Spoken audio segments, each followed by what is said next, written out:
எனக்கு ஒரு மகனுக்கு 3வது பேரப்பிள்ளை ஒருவர் இருக்கார். அவருக்கு 2.25 வயசு. அவர் திடீர்னு அவங்க வீட்டில் சுவிட்சு ப்ளோடு இருந்திருக்கு. அந்த சுவிட்சு ப்ளோடில் எலக்ட்ரீஷியன் வந்து அந்த ப்ளோடில் உள்ள சுவிட்சுகளை கலட்டி இருக்காரு. அது சின்னதாக இருக்கும். அது தம்பி காதுக்குள்ளே வச்சுட்டாரு. காதுக்குள்ளே வைக்கவும் அது நேரம் என்ன 10:30 மணி, ராத்திரி 10:30 மணி. அப்போ கணவனும் மனைவியும் கொண்டுட்டு ஓடி இருக்காங்க அமெரிக்கன் ஆஸ்பத்திரிக்கு.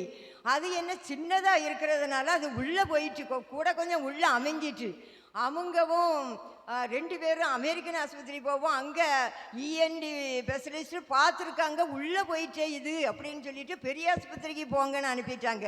அங்கே பெரிய ஆஸ்பத்திரிக்கு போக அங்கேயும் லேடி டாக்டர் ஒரு சின்ன பிள்ளை இருந்திருக்காங்க.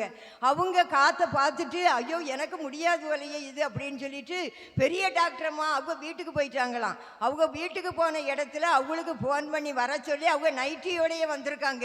வந்து காதை பார்த்துருக்காங்க. காற்றுக்குள்ளே அது கொஞ்சம் தூரத்தில் போயிட்டான். அவங்க ரத்தம் வர ஒரு கத்திரிக்கோல் வச்சு, கூர்மையான கத்திரிக்கோலை வச்சு இழுத்து எடுத்துட்டாங்களாம். இங்கே உதயாட்ட சொல்லியிருப்பான் போல, எம்மா தங்கச்சி நான் காத்துக்குள்ள சின்ன பையன் போட்டுட்டான் அந்த ஸ்க்ரூவை, அதுக்காக நீ ஜெபம் பண்ணிக்க எடுக்கிறதுக்குன்னா அவள் 12 மணி வரைக்கும் ஜெபம் பண்ணிக்கிட்டே இருந்தாலாம். அது எடுத்ததுக்கு அப்புறம் தான் தூங்குனேன்னு சொன்னான். 2வது ஒரு கர்த்தர் ஒரு அற்புதத்தை செய்திருக்காரு.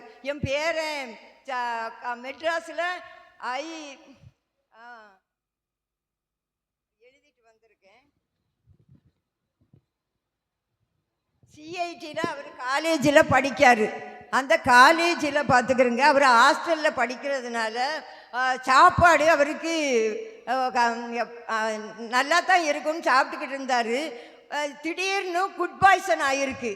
அவருக்குன்னு மட்டும் இல்லை, அந்த காலேஜில் படிக்கிற பிள்ளைகளுக்கு எல்லாம் ஃபுட் பாய்சன் ஆகி ஆஸ்பத்திரிக்கு வேனில் கொண்டுக்கிட்டு போயிருக்காங்க பார்த்துக்கிறங்க. அப்போ இவருக்கும் 2 நாள் வயிறு போய்கிட்டே இருந்திருக்கு. அடுத்த ரூமில் உள்ள பையன்கிட்ட மாத்திரை வாங்கி போட்டிருக்காரு. எனக்கு இப்படி போகுதுடா எனக்கு தான் கேட்கவும் அந்த பையன்க கொடுத்துருக்கான். அந்த மாத்திரையை இவர் வாங்கி போட்டதும் மறுநாள் சாப்பாடு வாங்க போனவர் பாத்ரூமில் முகத்தை கழுவிட்டு போவோன்னு போயிருக்காரு. இவர் மயக்கம் போட்டு கீழே விழுந்து அந்த பாத்ரூமில் உள்ள வாஷ் பேசன் உடஞ்சி கீழே விழுந்து அந்த வாஷ் பேசன்லேயே இவர் விழுந்து கிடந்திருக்காரு. ஒரு எவ்வளவு நேரம் கிடந்ததோ தெரியலை, எங்கள்கிட்ட சொல்லலை. அப்போ கிடக்கவும் அப்போ மயக்க மாதிரி வரவும் அந்த வாஷ் பேசனில் உள்ள உழுகிற தண்ணி பாருங்க, அந்த பைப்பில் உள்ள தண்ணி அவர் முகத்தில் விழுந்திருக்கு. அவர் முகத்தில் உள்ள அந்த தெளிவு வந்துட்டு, தெளிவு வரவும் ஊந்து போய் அடுத்த ரூமில் உள்ள பொடியங்கிட்ட சொல்லியிருக்காரு, அடே எனக்கு மயக்க மாதிரி வந்து வாஷ் பேசன் மேலே விழுந்துட்டேன், அது சுக்குநூறாக போயிடுச்சு, அது மேலே நான் படுத்து கிடந்திருக்கேன் தம்பி அப்படின்னு சொல்லிட்டு அவர் தூக்கி விட்டு அங்கே கீழே வார்டன்ட்ட போய் இந்த இப்படி எல்லாத்தையும் நொறுக்கி மயக்கம் வந்ததில் விழுந்து கிடக்கு, நாங்கள் கூட்டிகிட்டு வந்திருக்கோம் இவரை அப்படின்னு சொல்லி ஆஸ்பத்திரிக்கு கூட்டிகிட்டு போய் அந்த ஸ்கேனர்லாம் எடுத்து பார்க்காமா ஒன்றுமே இல்லை. கர்த்தர் நல்ல பரிபூர்ண சுகத்தை கொடுத்தார். தேவன் நமக்கு உயர்ந்த அடைக்கலம், யாக்கோபின் தேவன் அவர் நம்மோடு இருக்கிறவர், சேனைகளின் கர்த்தர் நம்மோடு இருக்கிறார், யாக்கோபின் தேவன் நமக்கு உயர்ந்த அடைக்கலம். அப்போ ஒரு பாட்டு தந்தார் பார்த்துக்கிறேங்க. எனக்கு நான் ஒரு சாட்சி சொன்னேன் எங்கள் இதில் எங்கள் சர்ச்சில். அப்போ சொன்னார், அப்பாவும் கிருபையினால் பிழைத்து கொண்டோமையா, அப்பாவும் கிருபையினால் என்னை காத்து கொண்டீரையா,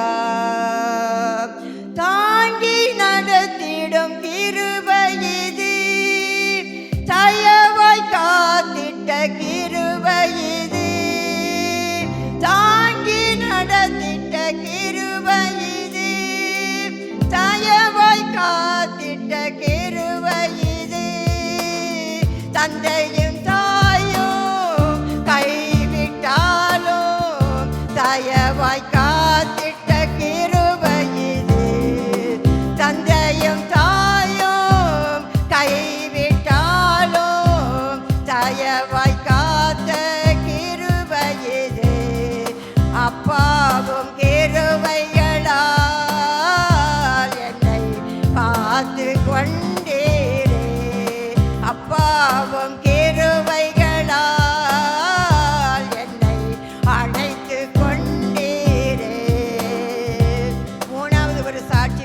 பசங்க. என் கடைசி பேர் சோனி. அவள் ஒரு இடத்துக்கு போயிருந்தா கோழி கிராஸ் கிட்ட. அப்போ ஒரு ஆக்சிடெண்ட்டு. அப்போ இவன் போகும் பொழுது குறுக்க ஒரு பையன் வண்டியை கொண்டு விட்டுட்டானான். இது இப்போ 2-3 நாளைக்கு முன்னால் நடந்த கதை. அப்போ ஐயோ உழவும் ஆட்கள்லாம் வந்து ஐயோ பிள்ளை விழுந்துச்சே அப்படின்னு சொல்லி எதிர்த்து வந்த பையனை சத்தம் போட்டிருக்காங்க. சத்தம் போட்டு பார்க்க காலில் லேசு காயந்தான் பட்டிருக்கு. அப்போ ஆண்டவர் அவர் குனிந்து தூக்குகிறவர். குனிந்து குனிந்து தூக்கினே மதறினேன் அழுகுரல் கேட்டீரையா.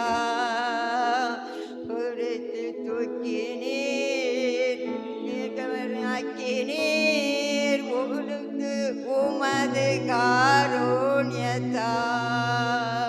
குனிந்து தூக்கினீர் பெரியவன் ஆக்கினீர் உமது காருண்யத்தால். குனிந்து தூக்கினீர் பெரியவளாக்கினீர் உமது காருண்யத்தால். குனிந்து தூக்கினீரே பெரியவளாக்கினீரே உமது காருண்யத்தால். குனிந்து தூக்கினீரே. அந்த இடத்துல குனிந்து அவர் தூக்கி விட்டுருக்காரு. அதற்காக கர்த்தரை கோடா கோடியாய் நன்றி செலுத்தி தோத்தரிக்கிறேன். இயேசுவின் நாமத்தில் அந்த ஜெபத்தை கேட்டதற்காக சொல்றேன். எல்லா கரங்களை தட்டி ஆண்டவரை மகிமைப்படுத்தும். God bless you.